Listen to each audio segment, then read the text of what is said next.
अस्सलामुअलैकुम। तो भाई उम्मीद करता हूँ आप लोग जो है वो खैरियत से होंगे।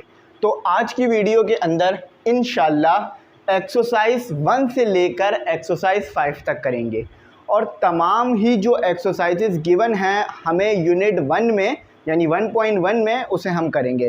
तो मैंने आपको चैप्टर पढ़ा दिया था कायदे आज़म ऑन 11 अगस्त 1947। तो इस चैप्टर पे आपका बहुत अच्छा रिस्पांस रहा। अब मैं इस चैप्टर की आपको एक्सरसाइजेस करा दूँ, लेकिन एक ट्विस्ट है। अब वो ट्विस्ट छोटा सा ये है कि जो क्वेश्चन आंसर्स है ना इस एक्सरसाइज में वो मैं सेपरेट वीडियो बनाकर अपलोड करूँगा। क्यों? क्योंकि क्वेश्चन आंसर्स मुझे आपको अच्छी तरह समझाने हैं, तो इसीलिए उसके लिए एक सेपरेट वीडियो होगी। लेकिन इंशाल्लाह इस वीडियो के फ़ौरन बाद वो वीडियो आ जाएगी, तो आपको वेट नहीं करना पड़ेगा और टाइम ज़ाया नहीं होगा। ठीक है, बाकी जितनी एक्सरसाइज है वो तो हम आज करेंगे। मैंने ये बात इसलिए स्टार्ट में बता दी कि किसी भी बच्चे का एक भी सेकंड ज़ाया ना हो। ठीक है, तो वो वीडियो आप सर्च कर लेना, आप लिखना question and answers Quaid-e Azam on 11 August 1947 Amy English centre. बस इतना सा लिखना, थोड़ा ज़्यादा हो गया लेकिन इतना लिखना, इंशाल्लाह आपको मिल जाएगा। ठीक है, तो चलो आओ अपने जो है वो क्वेश्चन आंसर्स के अलावा जो एक्सरसाइज है वो करते हैं। अच्छा देखो, मैं यहाँ पर एक इम्पॉर्टेंट बात बता दूँ कि मेरे सामने ये नोट्स हैं। ठीक है, ये हमने ख़ुद बनाए हैं अल्हम्दुलिल्लाह। ये हमारे ख़ुद के कोचिंग सेंटर के बने हुए नोट्स हैं और नोट्स जो है वो 300+ पेजेस पर हैं। अब इसकी वजह क्या है? क्योंकि इस नोट्स के अंदर एक एक एक्सरसाइज सॉल्व की गई है, एक एक MCQs, एक एक क्वेश्चन, एक एक समरी और एक एक ऐसे और एक एक ग्रामर का मटेरियल, तमाम चीज़ें सॉल्व की हैं।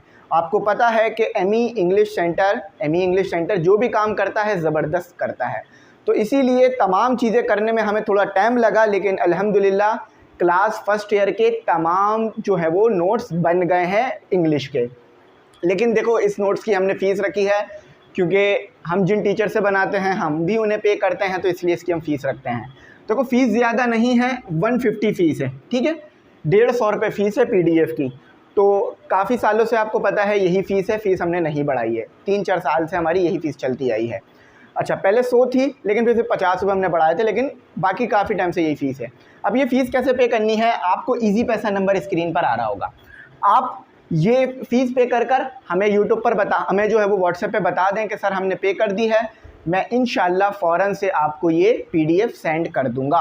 अगर आप ग्रुप में ऐड हैं तो ग्रुप में ये PDF आपको फ्री मिलेगा और इसी की तरह तमाम सब्जेक्ट के नोट्स का PDF फ्री मिलेगा। और ग्रुप की फ़ीस जो है वो सालाना 1500 है। ठीक है, सालाना। तो आप अगर सिर्फ नोट्स चाहिए आपको, तो आप नोट्स के लिए 150 पे कर हमें बस व्हाट्सएप पे बता दें कि हमने फ़ीस पे कर दी है, हम आपको फ़ौरन नोट्स भेज देंगे, स्क्रीनशॉट भेज दीजिएगा फ़ीस का। ठीक है, तो चलो आप एक्सरसाइज शुरू करते हैं। थोड़ा आपका मैंने ज़्यादा टाइम ले लिया, लेकिन अब एक्सरसाइज शुरू करते हैं। मैंने इसलिए बताया ताकि अगर किसी को नोट्स चाहिए हो इस इंग्लिश की बुक के, तो वो ले सकता है। तमाम चीज़ें सॉल्व मिल जाएंगी तो आपके लिए आसानी हो जाएगी। अच्छा, सबसे पहले आ गई है आपकी EXERCISE एक्सरसाइज 1। अच्छा देखो भाई, एक्सरसाइज 1 आपकी इंग्लिश में भी जो है वो मदद करेगी क्योंकि ये आपकी वोकैबुलरी को बिल्ड करेगी। तो सबसे पहला जो आपके पास MCQs है वो देखते हैं, सबसे पहला जो आपके पास वर्ड है वो देखते हैं। अच्छा, अनप्रेसिडेंटेड या अनप्रेसिडेंटेड। देखो भाई, इसका क्या मतलब होता है? वो काम जो पहले कभी नहीं हुआ हो, जो पहली बार हो रहा हो, यानी तारीख़ में पहली बार हो रहा हो, तो उस काम को कहते हैं अनप्रेसिडेंटेड। तो देख लो, लिखा हुआ है अनमैच, नेवर नोन और डन बिफोर, यानी जो काम ना पहले कभी देखा गया हो, ना ही कभी हुआ हो और पहली बार हो रहा हो। तो सिंपल वर्ड है। अच्छा, सोवरियन। तो देखो भाई, सोवरियन का मतलब होता है सुप्रीम एब्सोल्यूट, यानी जिसकी पावर बहुत ज़्यादा हो। अब पाकिस्तान की जो कौमी असम्बली होती है वो एक सोवरियन है, यानी उसकी पावर बहुत ज़्यादा होती है क्योंकि वो लॉ बना रही होती है। अच्छा देखो, मॉन्स्टर। अब देखो, यहाँ मॉन्स्टर का मतलब आप 2 तरीके से ले सकते हो। यहाँ पर वो लिख भी दिया गया है, अ लार्ज एंड अगली क्रिएचर। देखो, मॉन्स्टर का मतलब जैसे दिमाग में आता है तो एक बहुत बड़ा जो है वो कोई हैवान टाइप चीज़ और बहुत ख़तरनाक चीज़ आपके दिमाग में आती है जो कि बहुत ख़तरनाक हो। लेकिन यहाँ मॉन्स्टर से मुराद आप बुराइयों को भी ले सकते हो, यानी वो बुराइयाँ जो कि माशरे में होती हैं। तो लेकिन ये यहाँ पे जो लिखा हुआ है अ लार्ज एंड अगली क्रिएचर, ये भी सही है। अच्छा, इस एक्सरसाइज की मैं थोड़ी सी वो आपको ना वो पढ़ के बता देता हूँ, इंस्ट्रक्शन क्या आती है। Work in pairs and deduce contextually the meaning of the following words after completing, share your work with your partner। जो भी मीनिंग आपने देनी है वो कॉन्टेक्स्ट के मुताबिक यानी चैप्टर के मुताबिक देनी है, क्योंकि इंग्लिश में एक वर्ड के बहुत सारे मायने होते हैं। तो आपने हर वर्ड के मायने नहीं लिखने हैं, यानी हर मायने नहीं लिखने हैं, सिर्फ वो मायने लिखने हैं जो कि चैप्टर में आपको लगता है यूज़ हुए हैं। तो आपके लिए काम आसान हो गया है, हमने इसे सॉल्व कर दिया है। ठीक है। अच्छा, ये जिन टीचर ने नोट्स लिखे हैं उन्होंने अपना नाम मेंशन नहीं किया, मैं उनका नाम भी बता देता हूँ, क्योंकि देखो भाई, जो टीचर आपके लिए काम कर रहा है उसको ओनर देना ये हमारे ऊपर पहला फ़र्ज़ है। तो ये टीचर जो है इनका नाम है मिस एमन। तो इन्होंने ये नोट्स लिखे हैं। सबसे पहले जो 9 के नोट्स थे वो मैंने लिखे थे, फिर मैट्रिक के नोट्स सर उसामा ने लिखे थे। अब मैं उसामा कह सकता हूँ क्योंकि भाई मेरे तो हम उम्र है, तो सर उसामा ने लिखे थे। उसके बाद मिस एमन ने ये आपके लिए नोट्स लिखे, या मैम एमन भी आप कह सकते हैं, उन्होंने लिखे। ठीक है, जो आपको बायोलॉजी भी पढ़ाती हैं। कोलेसल, ह्यूज, मैसिव, यानी जो चीज़ बहुत बड़ी हो, बहुत ह्यूज हो। अब क्या क्या चीज़ें बड़ी होती हैं आपको अच्छी तरीके से पता है भाई। पहाड़ हो गए, कोई काम हो गया बहुत ह्यूज हो गया। अच्छा, एक वर्ड हमारा रह गया 4 वाला, उसको कर लेते हैं स्टार्वेशन। ठीक है, तो इसका मतलब होता है फेमिन। ठीक है। अच्छा, अब आ जाओ नेपोटिज्म। देखो, नेपोटिज्म का मतलब ये होता है कि अपने लोगों को चीज़ें देना, अपने लोगों को यानी अपने भांजे, भतीजे, बेटे, नवासे और पोते, इनको चीज़ें देना, तो ये नेपोटिज्म में आ जाता है, यानी अपने घर में ही चीज़ें बांटना। ऑनरस, ठीक है। सिवियर, हैवी, हार्ड, यानी जो काम मुश्किल हो, वो बड़ा हो, वो। टाइटैनिक, टाइटैनिक का मतलब यहाँ पर जो लिया गया है वो यहाँ लिया गया है एक्सेप्शनल स्ट्रेंथ, साइज और पावर। देखो, टाइटैनिक का मतलब आपको पता है, टाइटैनिक से मुराद आपके शायद वो शिप आ रहा हो दिमाग में, बिल्कुल सही है। लेकिन उसका नाम टाइटैनिक रखा क्यों गया था? क्योंकि वो बहुत बड़ा था, बहुत हैवी था, बहुत पावरफुल शिप था।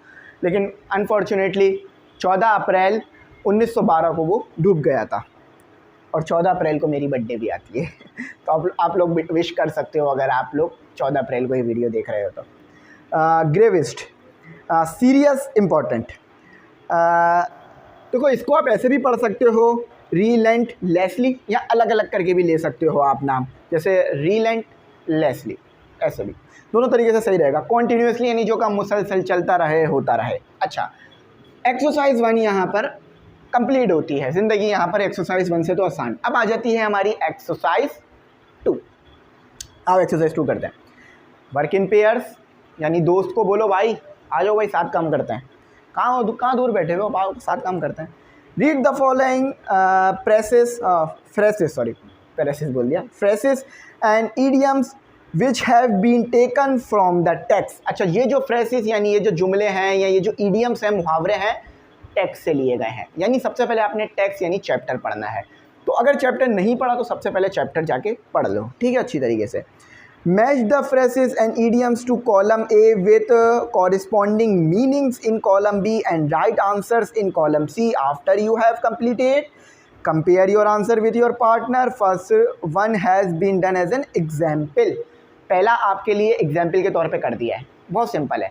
कॉलम ए में फ्रेसेस और ईडियम्स लिख के दिए मैं, कॉलम बी में उसके जो है वो मीनिंग्स मौजूद हैं। लेकिन ऐसा नहीं है कि वो ऑर्डर में लिखा हुआ है, यानी ऐसा नहीं है कि कॉलम ए का जो नंबर 1 है तो उसका ए होगा, ऐसा नहीं है, आगे पीछे है। तो आपने ये बताना है कि ए तो जो ए है, जो हमारे पास 1 है कॉलम ए में, उसका सही कौन सा है कॉलम बी में, तो आपने ये बताना है। तो हमने आपके लिए काम आसान कर दिया है, इसको देख लेते हैं। हमने जंबल ऑर्डर में ही लिख दिया, मतलब हमने जो है वो तरतीब से ही लिख दिया है, आपको ढूंढने की मुश्किल नहीं रहेगा, ठीक है। बहुत अच्छी तरह सॉल्व करे गए हैं माशाल्लाह से। नोट्स को आप लेंगे तो आपको बहुत जो है वो अच्छी तरह चीज़ों को समझ में आएगा। अच्छा, सबसे पहले लिखा पुट डाउन। आपको पता है ये एक आपके पास फ्रेज हो गया, या ईडियम भी कह सकते हो आप इसे। पुट डाउन, पुट डाउन का मतलब होता है नीचे रखो। स्टॉप होल्डिंग समथिंग, यानी कुछ चीज़ आप हाथ में नहीं रखो। जैसे मैं कहूँ पुट डाउन द पेन, सुना होगा ना, put down the gun. Put down the gun यानी गन को ज़मीन पे रख दो, डाउन यानी ज़मीन, नीचे ले आओ भाईजान, कहाँ ऊपर बैठे हुए हो, टी, ठीक है। सेकंड पे आ जाओ, ब्रिंग अबाउट, कुछ लाना, ठीक है। To cause something to happen, ठीक है। डी, गो थ्रू, रीड और एग्जामिन थ्रोली, यानी देखो आप कहते हैं ना गो थ्रू करो, यानी पढ़ो, जो भी चीज़ लिखी हुई है उसको आप अच्छी तरीके से देखो, पढ़ो, सीखो, तो गो थ्रू इसको कहते हैं आप। वैसे इधर लिखने की ज़रूरत नहीं है, लेकिन मैं फिर भी लिख रहा हूँ, अगर किसी बच्चे को कन्फ्यूजन हो रही होगी तो वो इधर से दूर हो जाएगी कि सर ने लिख दिया है, तो मुश्किल नहीं होगी। अच्छा, कॉन्फर्ट अपॉन, ठीक है, ग्रांट ऑफ समथिंग फॉर, इसका ये आ गया आपके पास। अच्छा, बाउंड टू यानी किसी चीज़ को एक जगह पे बांध के रखना, टू बी सर्टेन टू, एक जगह पे किसी को बांधे रखना। अच्छा, यहाँ पर जो मीनिंग्स दिए हैं वो भी इडियम टाइप ही लिखे हुए हैं, तो कोई ज़्यादा आसान नहीं है। With an iron hand, full with force यानी बहुत ताकत हो और जिस काम से ताकत से किया जा सके।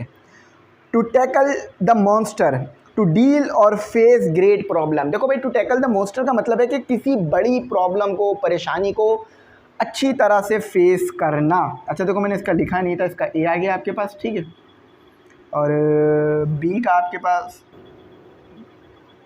5 का, देखो 5 का आ गया आपके पास बी, और 6 का आपके पास आ गया, 6 का आपके पास आ गया एच, ठीक है, 7 का आपके पास आ गया एफ, एफ यानी मेरे नाम में एफ आता है ना, फैजुर रहमान, एफ। अच्छा, bring to bear, have an effect of something यानी किसी चीज़ का असर लाना, किसी चीज़ पे असर करना, ठीक है जी सर, हम समझ गए, ठीक है। अच्छा, टू ब्यूरी द हेडचेट, ठीक है। To end fight, to make peace यानी किसी चीज़ मतलब लड़ना और अमन कायम करने की कोशिश करना, यानी जंग ख़त्म करना और अमन की तरफ बढ़े चलना, क्योंकि देखो भाई अमन बहुत ज़रूरी है दुनिया में। टू लीड समवन टू, अच्छा, encourage to an expected task यानी भाई देखो इसका सिंपल है, मैं इधर लिखता हूँ, उधर जगह नहीं है, इधर ही लिख देता हूँ, शायद इधर वो आ रहा हो पेज, लेकिन मैं 9 का सी लिख रहा हूँ और 10th का आई लिख रहा हूँ, ठीक है। अब देखो समझो इसको मैं कहना क्या चाह रहा हूँ। देखो यहाँ पर लिखा हुआ है टू लीड समवन टू यानी किसी को इनकरेज करना कि भाई आप ये काम कर सकते हो, जैसे मैं आपको इनकरेज करता हूँ ना कि हाँ आप लोग अच्छा पढ़ सकते हो, अच्छा सीख सकते हो, तो ये इसमें आ जाता है, ठीक है। अच्छा देखो, मैं मैच भी कर लेता हूँ एक बार, मेरे साथ आप भी मैच कर लो। 1 का ई है, 2 का डी है, 3 का जे है, 4 का बी है, 4 का ए है, 5 का बी है, 6 का एच है, 7 का एफ है, 8 का जी है, 9 का सी है और 10th का आई है, ठीक है। आप लोग मीनिंग भी पढ़ोगे तो बात समझ में आ जाएगी, कोई मुश्किल नहीं होगा इंशाल्लाह आपके लिए, ठीक है। आप लोग अब फर्स्ट ईयर में आ गए हैं, फर्स्ट ईयर में भी इंग्लिश पढ़ रहे हैं तो अच्छा सीख रहे होंगे, मैं उम्मीद करता हूँ। और तीसरे पे आओ, प्रोनाउंसिएशन पे भाई थोड़ा ध्यान देना पड़ता है, मेरी भी थोड़ी वीक है pronunciation. Bread the statement and in circle the right option, यहाँ ऐसे भी कर सकते हो, read the statement and in circle the right option, तो इसको आप देख लेना, ठीक है। अच्छा, मैं यहाँ पर एक चीज़ आपको बताता हूँ कि अब ये देखो आपकी ना फर्स्ट ईयर की बुक है, तो फर्स्ट ईयर की बुक होने की वजह से कुछ हार्ड मीनिंग्स यहाँ पर इस्तेमाल की गई हैं, ठीक है, तो इसका आपको बड़ा ध्यान रखना होगा, रीड भी कर लेना इसको, बेहतर हो जाएगा। अच्छा, the Quaid-e Azam was speaking to the constitution assembly at, अच्छा देखो भाई कायदे आज़म ने कॉन्स्टिट्यूशन के बारे में या कॉन्स्टिट्यूशन असम्बली के ऊपर जो खिताब किया था वो कौन सी असम्बली थी, यानी जिस असम्बली में कायदे आज़म ने खिताब किया था वो कौन सी थी, ये आपने बताना है पहले के अंदर। तो देखो भाई सिंपल सी बात है, वो नेशनल असम्बली थी, नेशनल असम्बली जो कि पूरे मुल्क की असम्बली हो, नेशनल लेवल या नेशनल असम्बली, दोनों बातें आप कह सकते हो, दोनों बातें बिल्कुल ठीक है। Quaid-e Azam was speaking to the constituent assembly at national level, यानी जो वो असम्बली थी ना, जो कानून बनाने वाली असम्बली थी, वो पूरे मुल्क के लिए कानून बनाएगी, ठीक है। अच्छा, अब देखो तीसरे में क्या लिखा हुआ है, the main function of the constituent assembly was to, बुनियादी काम क्या था कॉन्स्टिट्यूएंट असम्बली का, देखो किसी भी असम्बली का, चाहे वो सूबाई हो या कौमी हो, उसका मेन काम होता है, ख़ास तौर पे सूबाई की बात, ख़ास तौर पे कौमी असम्बली की बात कर रहा हूँ, कौमी असम्बली का मेन काम होता है आइन बनाना और उस आइन को चलाना, ठीक है। तो मेक और लॉज बनाना, ठीक है, मेक कॉन्स्टिट्यूशन, लेकिन लॉज बनाना इससे ज़्यादा मेन काम होता है कॉन्स्टिट्यूशन बनाना, आइन बनाना, क्योंकि जब आइन आपके पास होगा तो फिर आप क्या कर सकते हो, आप जो है वो कानून भी बना सकते हो उस आइन के मुताबिक कि भाई आइन में ऐसे कानून बन सकते हैं, ऐसे नहीं बन सकते। तो constitution, make country as example, नहीं ये नहीं है। ऑनर असेंबली मेंबर्स या प्रैक्टिस कॉन्स्टिट्यूशन, नहीं। मेक कॉन्स्टिट्यूशन, प्रैक्टिस यानी उस जो आइन बनेगा उस पर अमल कराएंगे लॉ एनफोर्समेंट एजेंसीज, ठीक है, law enforces agencies. According to the Quaid-e Azam cyclonic revolution meant a wave of, अच्छा देखो साइक्लोनिक रेवोल्यूशन यानी इनकलाब लाना, इनकलाब आना, चीज़ों में चेंजेस आना, तो इसका मतलब है रिवोल्ट, ठीक है, रिवोल्ट यानी एनर्जी ला देना लोगों के अंदर, ठीक है जाएगा। The main task of the government according to the Quaid-e Azam is to, government यानी हुकूमत, कायदे आज़म के मुताबिक हुकूमत का मेन काम क्या है, मतलब कायदे आज़म ये कहते हैं या कायदे आज़म ये क्या सोचते हैं कि हुकूमत का क्या मेन काम होना चाहिए, ये आपने कायदे आज़म के मुताबिक बताना है, अपने मुताबिक नहीं बताना, ठीक है। कायदे आज़म क्या सोचते थे, जो हुकूमत ने क्या करना है, कैसे करना है, मेक लॉ एंड ऑर्डर। देखो मेक लॉ एंड ऑर्डर का मतलब क्या है, लॉ को बनाओ, ठीक है। अच्छा देखो लॉ बना लिया लेकिन उस पर अमल भी कराओ, अमल यानी कोई भी कानून ना तोड़े, जो कानून बन गया है उस पे अमल हो ताकि मुल्क में एक अच्छा माहौल कायम हो। अगर कानून पे अमल होगा रोज़गार बढ़ेगा, कारोबार बढ़ेगा, खुशहाली बढ़ेगी, क्योंकि जब इंसान अपनी मेहनत से कमा कर लाएगा और उस मेहनत को इस्तेमाल कर पाएगा यानी उस पैसे को इस्तेमाल कर पाएगा तो मुल्क में खुशहाली आएगी। फॉर एग्ज़ाम्पल आप किसी मुल्क में रहते हो, पाकिस्तान में रहते हो, आप पाकिस्तान में रहते हो और सोचो पाकिस्तान में बहुत अमन है और अल्हम्दुलिल्लाह अमन है, तो आप कमा कर लाए या आपके फादर कमा कर लाए और आपने उस सेविंग को सेव किया, किसी ने भी आपका पैसा नहीं चुराया, क्योंकि कानून है पाकिस्तान में कि चोरी गलत है, चोरी करोगे सज़ा मिलेगी, ठीक है, तो कानून है चोरी मना है, तो किसी ने भी आपका पैसा चोरी नहीं किया, ना ही किसी ने आपके साथ फ्रॉड किया, क्योंकि फ्रॉड भी मना है। तो उस पैसे से आप फिर घर खरीदोगे, उस घर में आप सब मिलकर रहोगे तो खुशहाली आएगी ना, सिंपल है, ठीक है। तो कानून होगा, कानून पे अमल होगा, आपके घर में खुशहाली आएगी, मुल्क में खुशहाली आएगी। According to the Quaid-e Azam the poisonous thing is, यानी पॉइजनस वो कौन सी चीज़ है जो जहर है, इंसान के लिए नहीं मुल्क के लिए। तो करप्शन इंसान के लिए तो फ़ायदेमंद होती है, मतलब किसी ख़ास यानी गलत इंसान के लिए, तो क्योंकि भाई वो करप्शन करवा कर अपना ना होने वाला काम करवा लेता है लेकिन मुल्क को नुकसान पहुंचा देता है, क्योंकि वो हकदार नहीं था, उसने पैसे खिलाकर, घूस खिलाकर, ब्राइब खिलाकर अपना काम करवा लिया, लेकिन हमारा मुल्क नुकसान में चला गया, ठीक है, ये गलत है। The colossal crime monster as stated in the taxes, यानी कौन सा सबसे बड़ा ख़तरनाक बुरा जुर्म कायदे आज़म की नज़र में था, जो कायदे आज़म ने बताया वो था ब्लैक मार्केटिंग। खाने पीने की चीज़ों का भी जो है वो कमी हो जाती है इसकी वजह से, ब्लैक मार्केटिंग की वजह से। देखो ब्लैक मार्केटिंग को आप उर्दू में बोलते हो काला बाज़ारी, ठीक है, काला बाज़ारी यानी चीज़ें हो लेकिन सेव कर लेना, उसकी किल्लत क्रिएट कर देना ताकि लोग ज़्यादा पैसे देकर वो चीज़ें ख़रीदें, गलत है, नहीं करना चाहिए। ऑन 11 अगस्त 1947 कायदे आज़म वॉज स्पीकिंग टू, अच्छा फर्स्ट लेजिस्लेटिव बॉडी, अच्छा 11 अगस्त 1947 को कायदे आज़म ने कहाँ से खिताब किया या कहाँ पर खिताब किया, तो फर्स्ट यानी पहला जो कानून बनाने की जो इदारा था या जहाँ पे कानून बनेगा वहाँ पर खिताब किया, क्योंकि यही सबसे इम्पॉर्टेंट जगह थी खिताब करने की, यहीं से कानून बनाकर मुल्क को, हमारे मुल्क पाकिस्तान को आगे चलाया जाएगा और इंशाअल्लाह एक दिन आएगा कि ये मुल्क तरक्की करेगा, क्योंकि जब आप तरक्की करोगे, मैं तरक्की करूँगा तो ये मुल्क तरक्की करेगा, ठीक है। अच्छा the thing that was already prevailing in the constituent after partition was nepotism, the thing that was already prevailing यानी वो चीज़ जो कि पार्टीशन के बाद और पार्टीशन से पहले दोनों टाइम पर मौजूद थी, वो था नेपोटिज्म। यानी पार्टीशन से पहले भी ना लोग ये करते थे कि अपने घर वालों को ओहदे दिलवा देते थे और जो बेचारे काबिल होते थे वो देखते रह जाते थे।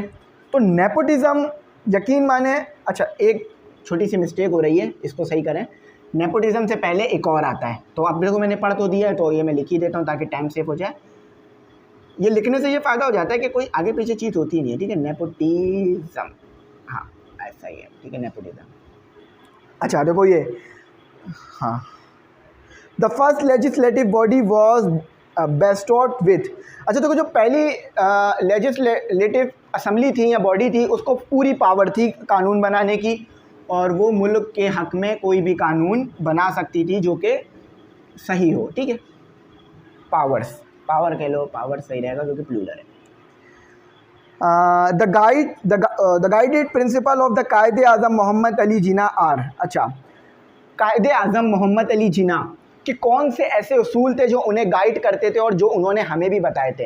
देखो, अपने इंसान के उसूल होते हैं, जैसे मेरे उसूल हैं, मेरा ये उसूल है, और जो कायदे आज़म ने बताया वो भी उनमें शामिल है, ठीक है। लेकिन मेरा ये उसूल है जो मैं अपने नज़र में सबसे ऊपर रखता हूँ कि भाई अगर मुल्क में इल्म होगा, यानी कौम में तालीम होगी, हर बच्चे के पास इल्म का ज़ेवर होगा, वो ज़रूर कामयाब होगा इंशाअल्लाह, क्योंकि उसको आ जाएगा कि कैसे उसने मेहनत करनी है। तो इसी तरह से कायदे आज़म ने भी अपने कुछ जो है वो बताए थे कि उनके क्या उसूल हैं, क्योंकि देखो वो एक कानूनदान थे, वो एक सियासतदान थे, वो एक अजीम लीडर थे, वो फाउंडर ऑफ पाकिस्तान थे, तो उनके जो उसूल हैं वो भी उसी मुताबिक होंगे ना, कानूनदान के मुताबिक। तो देखो भाई, कानून में सबसे पहला जो उसूल होता है ना, इंसाफ, किसी के साथ नाइंसाफ़ी ना हो, किसी भी बेगुनाह को सज़ा ना मिले, चाहे वो मिनट की हो या सालों की हो। तो ये बड़ा ही इम्पोर्टेंट होता है कानून की नज़र में और कानूनदानों के लिए, और इस चीज़ का बड़ा ख्याल भी रखा जाता है। अच्छा, तो ये हो गया हमारा justice and fair play. Fair play यानी हर किसी के साथ इंसाफ हो, हर किसी को ट्रायल का मौका मिले, किसी के साथ नाइंसाफ़ी बिल्कुल भी ना हो, ठीक है। अच्छा, मैंने एक्सरसाइज 4 स्किप करनी है क्योंकि वो क्वेश्चन आंसर्स हैं, तो वो मैंने आपको सेपरेट वीडियो में कराना है, ठीक है, क्योंकि मैंने मैट्रिक में भी ऐसे किया था, तो मैं यहाँ भी ऐसे ही कर रहा हूँ, ठीक है। ठीक है, मैं ठीक है बोलता हूँ अक्सर। तो उसके बाद मैं आपको कराऊँगा एक्सरसाइज डायरेक्ट 5, और ये हमारा कंप्लीट। फिर इंशाल्लाह मिलेंगे थोड़ी देर बाद या कल एक्सरसाइज के क्वेश्चन आंसर्स के साथ। देखो, जो कायदे आज़म के उसूल हैं, अगर हम उन्हें अप्लाई करेंगे, देखो ये जो उसूल है ना, सिर्फ मुल्क के लिए नहीं है। ऐसा नहीं है कि ये उसूल सिर्फ मुल्क ही फॉलो करेगा, यानी मुल्क में इंसाफ होना चाहिए और फेयर प्ले होना चाहिए और ब्लैक मार्केटिंग नहीं होना चाहिए, बल्कि ये उसूल आम इंसान और एक इंडिविजुअल पे भी लगते हैं। फॉर एग्ज़ाम्पल, आपकी एक शॉप है, तसव्वुर करो, इंशाल्लाह होगी, तो आपके पास गंदम आया बहुत सारा, आपने देखा कि मार्केट से गंदम शॉर्ट हो रहा है। अब आप क्या करोगे? बेशक मैं उम्मीद करता हूँ कि आप उस गंदम को लोगों तक उसी प्राइस में पहुँचाओगे जब वो शॉर्ट होने से पहले था। लेकिन अगर आप उस गंदम को सेव कर लेते हो, और आपको पता है कि अगर उस गंदम को आप सेव कर रहे हो तो आने वाले वक्तों में यही 50 रुपये किलो का गंदम, ठीक है, 50 रुपये केजी का गंदम, ठीक है, 50 रुपये पर केजी का गंदम 100 रुपये पर केजी में बिकने लगेगा। यानी अगर आपने 1 लाख रुपए का माल खरीदा था तो 2 लाख का हो जाएगा। लेकिन आप इंसाफ करते हो और आप कहते हो नहीं, मैं अपना 1 लाख का नुकसान तो कर लूँगा, लेकिन अपने मुल्क और कौम को महंगा नहीं दूंगा। बेशक सब बेच रहे हो महंगा, लेकिन आप अगर अपना काम ईमानदारी से करोगे तो अल्लाह ताला उसका अजर आपको देगा, और लोगों के दिलों में ना आपके लिए मोहब्बत डाल देगा अल्लाह। फिर आपके लिए लोग मोहब्बत से बात करेंगे, आपको इज़्ज़त से बुलाएंगे, और हर कोई आपके साथ कारोबार करना चाहेगा। तो जो 1 लाख रुपए का मुनाफा आपने छोड़ा था, अल्लाह ताला वो मुनाफा आपको करोड़ों में वापस कर देगा। तो कभी नुकसान नहीं होता ईमानदारी से। बेसिकली मैं आपको बताऊं, ये जो नोट्स बनते हैं हमारे टीचर्स जो बनाते हैं, बहुत कम में बना रहे होते हैं। बेसिकली एक नोट जो बनवाने की प्राइस होती है ना, आपको बताऊं तो 1-1, 1.5 लाख रुपए तक होती है। लेकिन जब मैं उन्हें बताता हूं कि हम किस कॉस्ट पे काम कर रहे हैं, आप लोगों के लिए काम कर रहे हैं, तो वो 25-25, 30-30 हज़ार, 40-40 हज़ार रुपये में बना रहे होते हैं हमारे लिए। क्योंकि देखो, मैं हर सब्जेक्ट के नोट्स तो नहीं बना सकता, क्योंकि देखो कितनी मेहनत लगती है, और कितना मेहनत से, और सबसे बड़ी बात काबिलियत। आप खुद बताओ, एक इंजीनियर है तो क्या आप उसकी सैलरी एक लेबर के मुताबिक रखोगे? क्योंकि देखो उसने तो सालों पढ़ा है, तो इंजीनियर और लेबर की सैलरी में फ़र्क होगा। इंजीनियर की सैलरी, अगर लेबर की सैलरी 40 हज़ार है तो इंजीनियर की लाख में तो होगी कम से कम। तो जो ये टीचर्स लिखते हैं, बनाते हैं, बड़े काबिल होते हैं, तो इसलिए हम उन्हें पे भी करते हैं अच्छा। तो ये बात मैंने समझानी है कि आप लोग अगर पढ़ोगे, मेहनत करोगे, सीखोगे, हमारा मुल्क तरक्की करेगा, हम तरक्की करेंगे, और हम सब आगे जाएंगे। क्योंकि देखो हम सब मिलकर टैक्स पे करेंगे, जो भी टैक्स हम पे बनता है, मैं अपने हर टैक्स पे करता हूँ हर तरीके से, तो जो भी टैक्स हम पे बनता है हमें पे करना चाहिए। और ज़कात और जो हम पे वाजिब है और जो सदक़ात हैं वो भी हमें देते रहना चाहिए। इन सब से माल बढ़ता है, कम नहीं होता। तो अगर कभी आपको ऐसा लगे कि आपके पास मौका है ज़्यादा पैसे बनाने का ब्लैक मार्केटिंग से या नेपोटिज़म से या किसी भी तरीके से, छोड़ दो, नहीं करो। अल्लाह का शुक्र है मैं नहीं करता। मैं चाहूँ तो प्राइस ज़्यादा ले सकता हूँ, 2-2, 3-3 सौ रुपये ले सकता हूँ। मुझे लोगों ने कहा भी है कि सर आप 150 रुपये में कैसे करते हैं, तो अल्हम्दुलिल्लाह बहुत अच्छी तरह हो जाता है सब कुछ मैनेज। हाँ, शायद मुझे थोड़े कम आते हैं पैसे, लेकिन अल्लाह का शुक्र है सब हो जाता है। तो आप लोग भी कोशिश करा करो, इस चीज़ को अच्छा रखा करो। अच्छा, एक्सरसाइज 5 पर आते हैं। The text of the Quaid-e Azam the text of the Quaid speech has some statement of fact and some of opinions. अच्छा, इसमें कुछ फैक्ट्स हैं, यानी कुछ उन्होंने बातें बताई थी और कुछ ओपिनियंस दिए थे। तो को फैक्ट्स यानी जो बात सच ही है, जैसे कि सूरज मशरिक़ से निकलता है, ये फैक्ट है ना, कभी भी ऐसा तो नहीं है मगरिब से निकल जाए, फैक्ट है, मशरिक़ से निकलता है, ठीक है, तो फैक्ट है, हकीकत है। मैं बोल दूँ ये, और ये मेरा ओपिनियन है कि वो जो मेरा दोस्त है वो कार ख़रीदेगा। अब वो ख़रीदेगा या नहीं ख़रीदेगा ये फैक्ट नहीं है, ये ओपिनियन है। क्या पता ख़रीद ले, क्या पता नहीं ख़रीदे। मैं एक राय दे रहा हूँ कि ख़रीद सकता है, बड़ा मेहनती दोस्त है मेरा। इंशाल्लाह मेरे स्टूडेंट भी मेहनती हैं, वो भी कार ख़रीदेंगे। हर किसी के पास कार होगी तो भी मुल्क को फ़ायदा होगा। ज़्यादा टैक्स देंगे फिर आप लोग, ज़्यादा पेट्रोल लेंगे, हाँ, लेकिन फिर वो एनवायरनमेंट को थोड़ा नुकसान हो जाएगा। लेकिन इलेक्ट्रिक कार्स, चलो एनवायरनमेंट का भी फ़ायदा कर दो। Work in pair and read the following statement and write fact or opinion in the answers column. First one has been done as an example. After you have completed, share your work with your चड्डी बड़ी friend partner, ठीक है। वो कहते हैं ना चड्डी friend है मेरा, यही कहते हैं ना चड्डी फ्रेंड या ऐसे कुछ कहते हैं। तो भाई दोस्त तो दोस्त होता है, कभी भी साथ नहीं छोड़ो दोस्त का। अच्छा देखो, अब चलो सब, अब इधर आओ। ये जो बात लिखी हुई है, ये जो स्टेटमेंट लिखी हुई है, ये फैक्ट है, यानी कायदे आज़म ने ये जो बात बताई थी ये फैक्ट है, यानी हमेशा होगा ही होगा, या ओपिनियन दिया था। ये बात देखो, the Quaid-e Azam was president of the first constituent assembly, fact है ना। ऐसा हुआ था ना, कायदे आज़म फर्स्ट कॉन्स्टिट्यूएंट असेंबली के क्या थे, प्रेसिडेंट, ठीक है, फैक्ट है।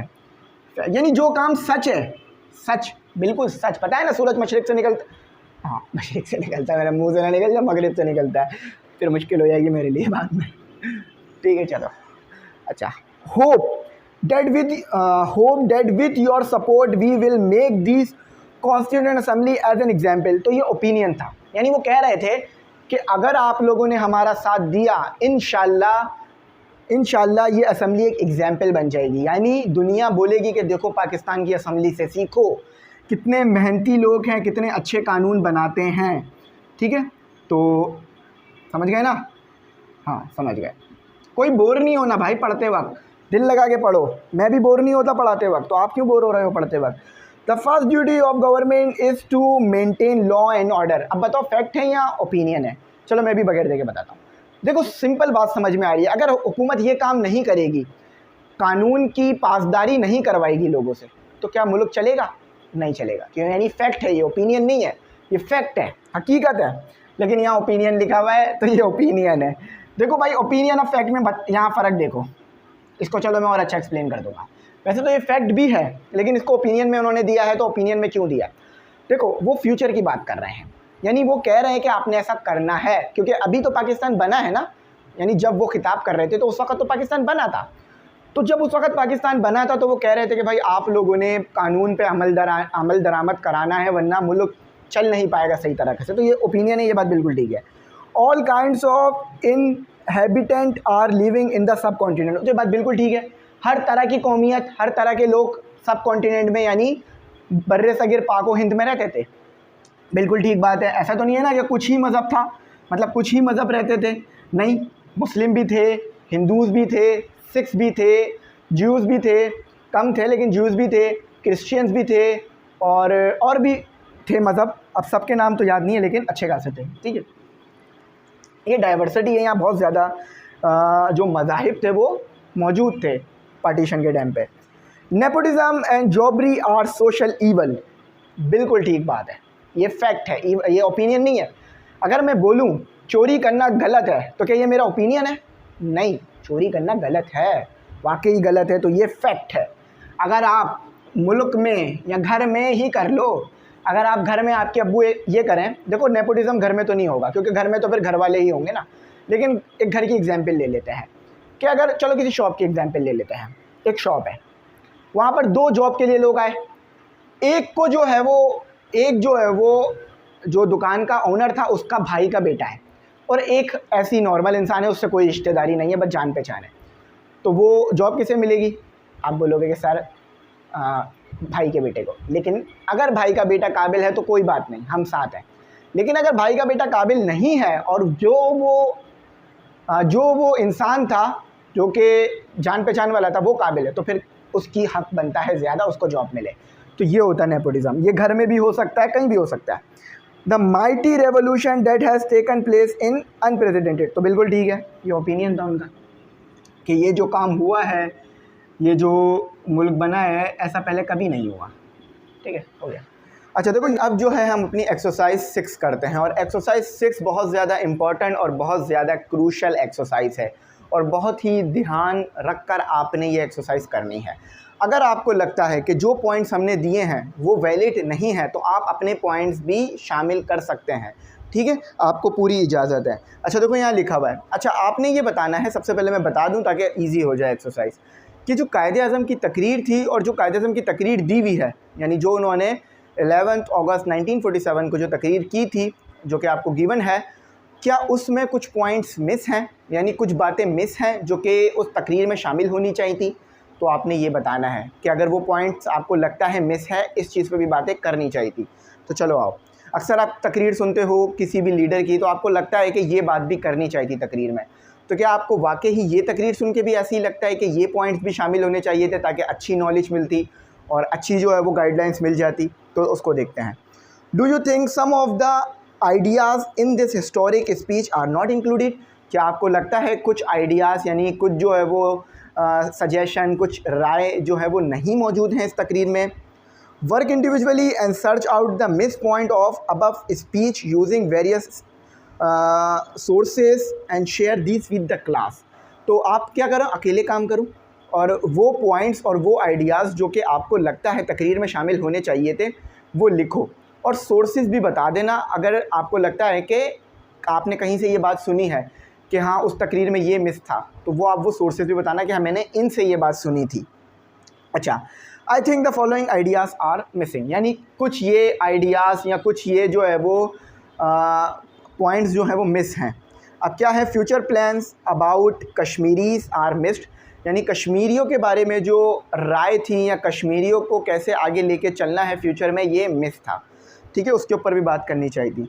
Discussion of the India plan was not included, यानी इंडिया का जो प्लान था, यानी इंडिया का पार्टीशन और इंडिया के मामलात, इसके ऊपर भी बात होनी चाहिए थी तकरीर में, जो कि आपको कम देखने को मिली होगी।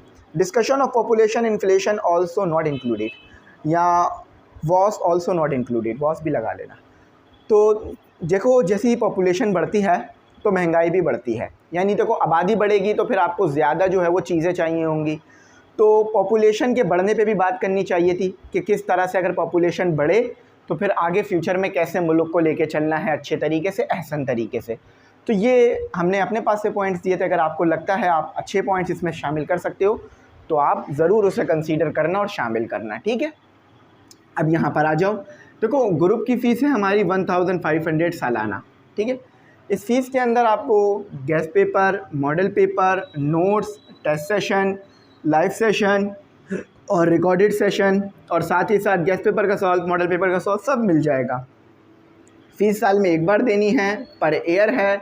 ठीक है, पर ईयर फ़ीस है।